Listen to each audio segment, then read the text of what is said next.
So on my last video I mentioned my next project is to try and get a the fuel system hooked up. So basically I bought this tank from Tanks Inc.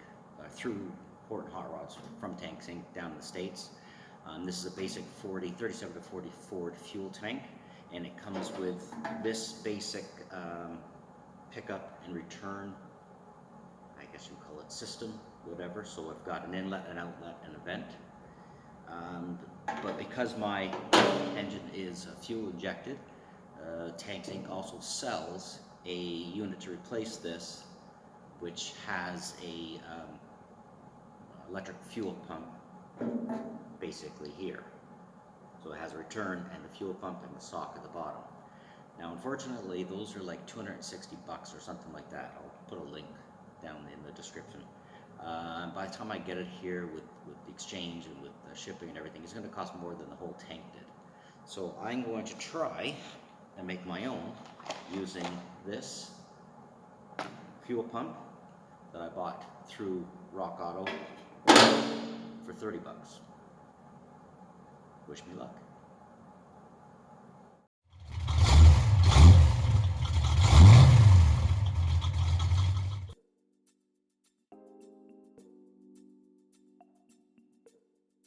So here's all the parts I have to do my little conversion. So I have the original unit that came with the gas tank. I have my fuel pump, which is the correct gallons per minute for the TDI system. That came with a sock, which goes on the bottom.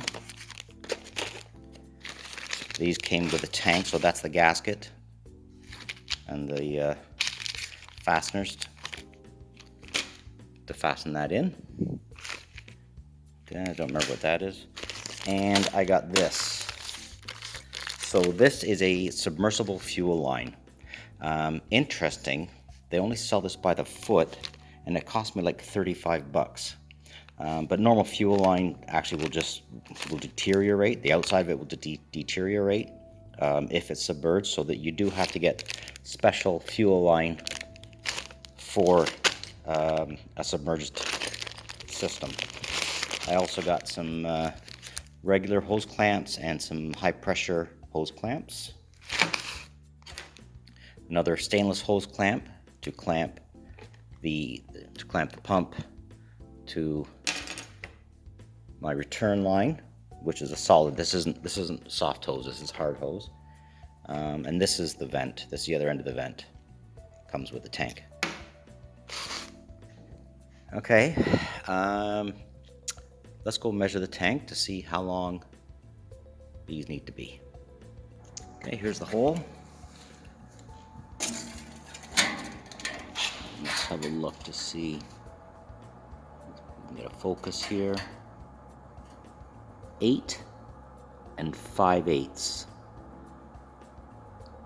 So that is from the very bottom to the top edge here, not including the gasket thickness. I do have to take that into consideration. So 8 5/8. Okay, so I took the other tube off of here, so that means that I'm going to put the pump here.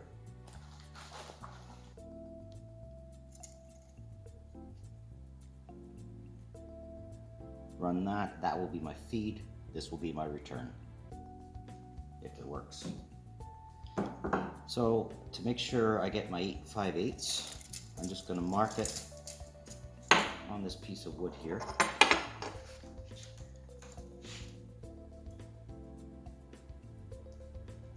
So that way I have a reference and I don't have to try and hold my tape measure every 15 minutes or 15 seconds.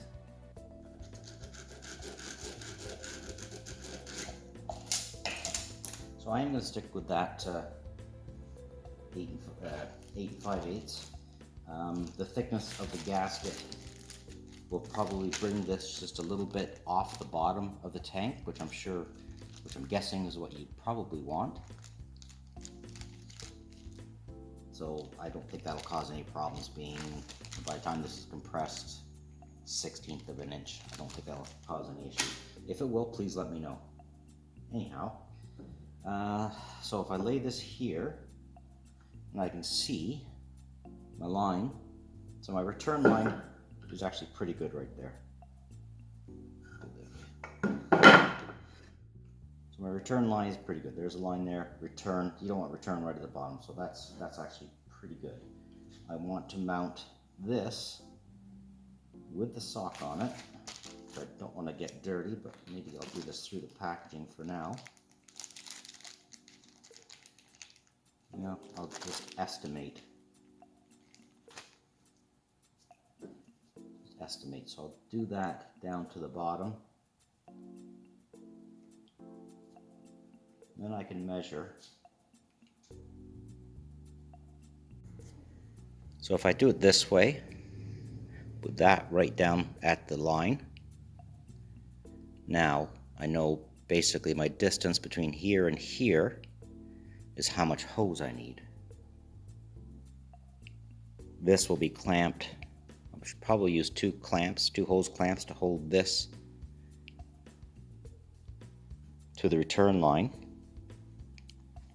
That should be the pump installed. Other things I got to deal with, of course, are wiring. So the wiring, the plug is here, and I don't have a plug.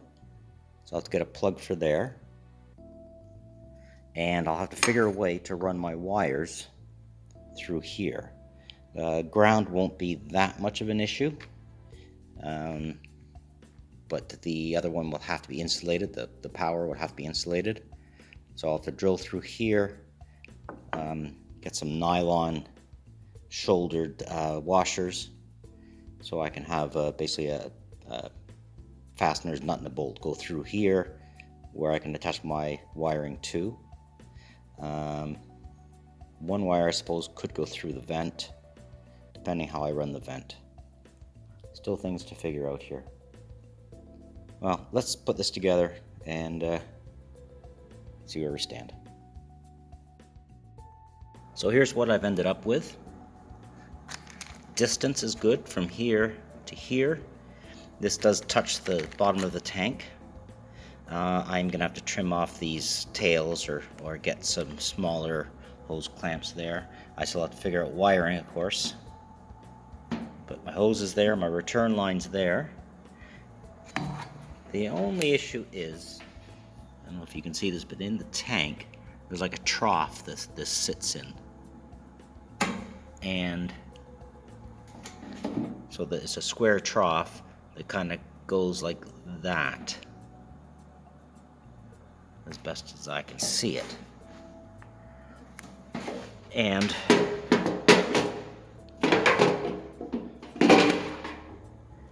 when I put this in, I'm not going to put it in, it's a pain in the ass to put in, but basically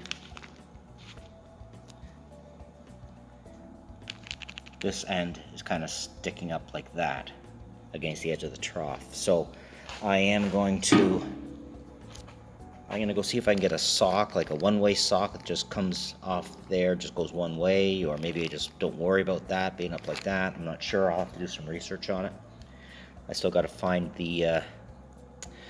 figure out a way to get through there with my wires, get the plug for that. But all in all, I have had it in there. It does fit. Just a bit of a pain to get in and out. Yeah, I'm happy.